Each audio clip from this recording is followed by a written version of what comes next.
السلام علیکم ورحمۃ اللہ وبرکاتہ۔ الحمدللہ والصلاة والسلام علی رسول اللہ، اما بعد، اعوذ باللہ من الشیطان الرجیم۔ وَإِذَا سَأَلَكَ عِبَادِي عَنِّي فَإِنِّي قَرِيبٌ أُجِيبُ دَعْوَةَ الدَّاعِ إِذَا دَعَانِ فَلْيَسْتَجِيبُوا لِي وَلْيُؤْمِنُوا بِي لَعَلَّهُمْ يَرْشُدُونَ۔ جب میرے بندے میرے بارے میں سوال کریں تو کہہ دو میں قریب ہوں، میں دعا کرنے والے کی دعا کو، پکارنے والے کی پکار کو سنتا ہوں، اس کا جواب دیتا ہوں۔ میرے بھائی اور دوستو، اگر ہم اللہ رب العالمین کی طاقت، اس کی پاور، اس کی قوت، اس کے علم کو، بندوں کے ساتھ اس کی محبت کو، اپنی عاجزی اور کمزوری کو حقیقی طور پر جان جائیں تو کبھی بھی ہم اللہ رب العالمین کے علاوہ کہیں اپنا دامن نہیں پھیلائیں گے، کسی کے آگے نہیں جھکیں گے، کسی سے سوال نہیں کریں گے۔ کہ جو ہم ادھر ادھر بھٹکتے ہیں، یہاں وہاں جو سجدہ ریز ہوتے ہیں، ادھر ادھر جو ہم ہاتھ پھیلاتے ہیں، ادھر ادھر جو ہم مدد مانگتے ہیں، استغاثہ کرتے ہیں، یہ سب اس لیے کہ وما قدر اللہ حق قدر ہی، ہم نے اللہ رب العالمین کو پہچانا ہی نہیں۔ آئیے صحیح مسلم کی ایک حدیث کی روشنی میں آپ کو بتاؤں کہ اللہ رب العالمین کی حقیقت کیا ہے، اللہ کون ہے، اپنے بندوں سے کیا کہتا ہے۔ سنو، اس کے بعد کبھی بھی شرک کے چکر میں نہیں پڑو گے۔ عن ابی ادریس الخولانی عن ابی ذر رضی اللہ تعالی عنہ عن النبی صلی اللہ علیہ وسلم فیما روى عن اللہ تبارک و تعالی انہ قال۔ حضرت ابو ادریس خولانی روایت کرتے ہیں حضرت ابو ذر غفاری رضی اللہ تعالی عنہ سے۔ حضرت ابو ذر غفاری روایت کرتے ہیں نبی کریم صلی اللہ علیہ وسلم سے۔ نبی کریم صلی اللہ علیہ وسلم روایت کرتے ہیں اللہ رب العالمین سے، اللہ تبارک و تعالیٰ سے۔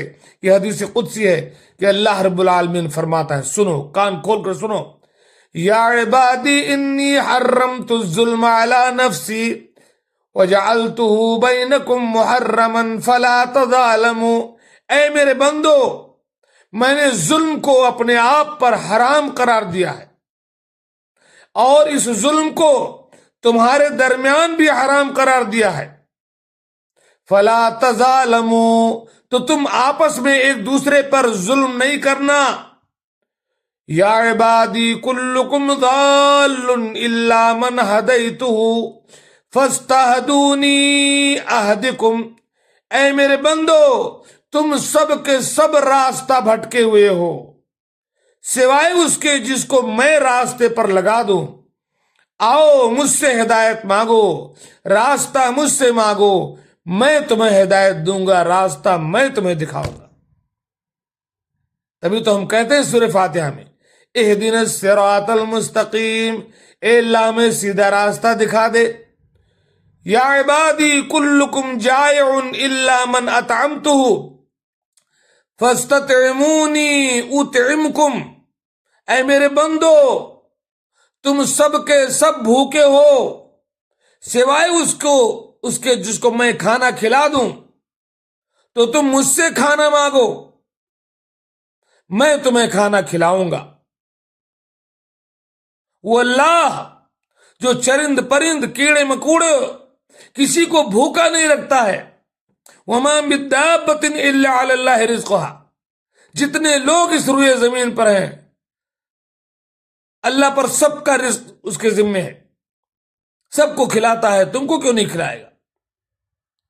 یا عبادی کلکم عار الا من کسوتہ فاستکسونی اکسکم۔ اے میرے بندو سنو، تم سب کے سب ننگے ہو، بے لباس ہو، سوائے اس کے جس کو میں لباس پہنا دوں، جس کی سطر کو میں ڈھک دوں، تو مجھ سے کپڑا مانگو، مجھ سے لباس مانگو، میں تمہیں لباس عطا کروں گا۔ یا عبادی انکم تخطئون باللیل والنہار وانا اغفر الذنوب جميعا فاستغفرونی اغفر لکم۔ اے میرے بندو تم دن رات گناہ کرتے ہو، خطاؤں پہ خطائیں، جرائم پہ جرائم کرتے ہو، اور میں ہی تمہارے تمام گناہوں کو معاف کرنے والا ہوں، معاف کرتا ہوں، تو معافی مجھ سے مانگو، توبہ مجھ سے کرو، میں تمہارے گناہوں کو معاف کر دوں گا۔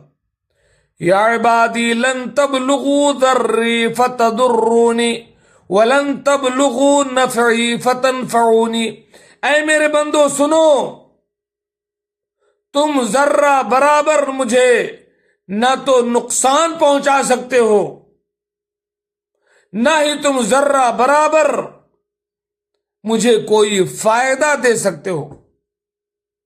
یا عبادی لو ان اولکم وآخرکم وانسکم وجنکم كانوا على اتقى قلب رجل واحد منکم ما زاد فی ملکی شیئا، میرے بندو سنو، اگر تمہارے اگلے اور پچھلے انسان اور جنات سب مل کر کے انتہائی متقی آدمی کے دل کی طرح ہو جائیں، جس کا دل میں سب سے زیادہ تقویٰ ہو، سارے کے سارے اتنے متقی ہو جائیں، پھر بھی میری بادشاہت میں، میری ملکیت میں، میری حکومت میں کوئی زیادتی ہونے والی نہیں، کوئی بڑھوتری ہونے والی نہیں تمہارے نیکی اور تقویٰ سے۔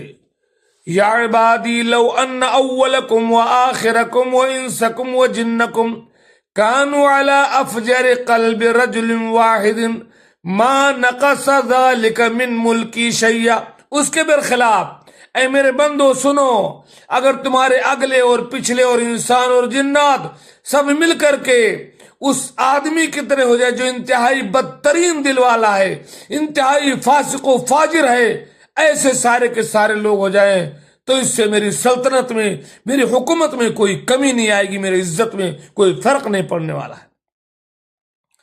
یا عبادی لو ان اولکم وآخرکم وانسکم وجنکم قاموا فی صعید واحد فسألونی فأعطیت کل انسان مسألته ما نقص ذلك مما عندی الا كما ينقص المخيط اذا ادخل البحر۔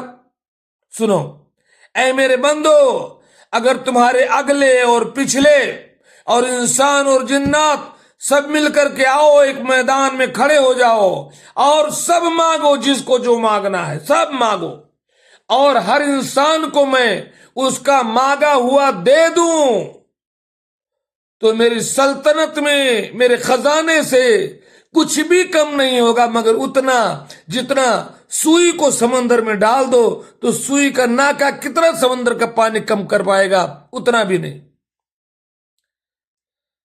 اس لیے سنو، یا عبادی انما ہی اعمالکم احصیہا لکم ثم اوفیکم ایہا، میرے بندو سنو، یہ تمہارے اعمال ہیں جنہیں میں شمار کر رہا ہوں، جنہیں گن رہا ہوں، پھر اس کا بدلہ تم کو پورا کر کے دوں گا، اچھے کا اچھا، برے کا برا۔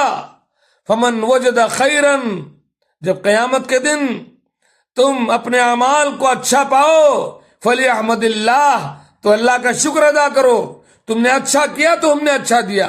ومن وجد غیر ذلک، اور اگر کوئی اس کا الٹا پائے، برے کا برا پائے، فلا یلومن الا نفسہ، تو مجھے ملامت نہ کرے گا، وہ اپنے آپ کو ملامت کرے، جیسی کرنی ویسی بھرنی۔ قال سعید، اس حدیث کے ایک راوی سعید کہتے ہیں کہ کان ابو سعید الخولانی اذا حدث بهذا الحدیث، ابو ادریس خولانی جب یہ عظیم حدیث بیان کرتے تھے تو اللہ کی عظمت کو سوچ کر کے جسا علی رکبتہ، اپنے گھٹنوں کے بر بیٹھ جایا کرتے تھے۔ اس عظیم حدیث سے ہمیں درس ملتا ہے کہ ہمارا توحید پختہ ہونا چاہیے، ہمارا ایمان باللہ پختہ ہونا چاہیے، ہمیں شرک کے قریب نہیں جانا چاہیے، ہمارا اللہ اکیلا سب کچھ کرنے والا ہے، وہی اکیلا الہ ہے، عبادت کی جتنی قسمیں سب کا مستحق وہی ہے، وہی مالک و مدبر اور خالق ہے، اور سب کچھ اسی کے ذمے ہے، سب پر اسی کا اختیار چلتا ہے، وہ اپنے اسماء و صفات میں بھی اکیلا ہے۔ اللہ رب العالمین ہمیں صرف اللہ رب العالمین سے لو لگانے کی، اس سے مانگنے کی، اس پر توکل کرنے کی اور توحید پر قائم رہنے کی توفیق دے۔ آمین۔ السلام علیکم ورحمۃ اللہ وبرکاتہ۔